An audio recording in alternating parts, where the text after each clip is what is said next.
Il était l'écrivain allemand du XXe siècle le plus connu à l'étranger. Le prix Nobel Günter Grass est mort à 87 ans. Homme de gauche aux prises de position souvent polémiques, il laisse une œuvre hantée par le nazisme, comme Le Tambour, publié en 1959. Jean-Marie Le Pen jette l'éponge. Le président d'honneur du Front National ne se présentera pas au régional en PACA suite à une violente querelle avec sa fille Marine. Il souhaite que sa petite fille, Marion Maréchal, se présente à sa place. Bruno Gollnisch s'est lui aussi déclaré partant. Marine Le Pen a engagé contre son père une procédure disciplinaire après ses propos dans l'hebdomadaire Rivarol, dans lequel il défendait notamment Pétain. L'héritière de la maison de couture Nina Ricci en prison. Arlette Ricci, 73 ans, est condamnée à 3 ans de détention, dont 2 avec sursis et 1 million d'euros d'amende pour fraude fiscale.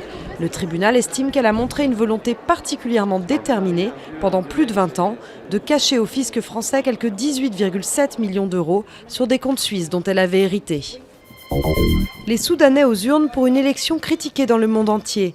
Omar El-Béchir, en exercice depuis 25 ans, est assuré de l'emporter alors que la majeure partie de l'opposition boycotte le scrutin. Le président est réclamé depuis 2009 par la Cour pénale internationale pour des crimes contre l'humanité au Darfour. L'homme araignée français a encore frappé. Alain Robert, 52 ans, a escaladé la Cayenne Tower de Dubaï dimanche. Sans harnais de sécurité, ce grimpeur de l'extrême a gravi les 306 mètres de la tour torsadée en 1h15.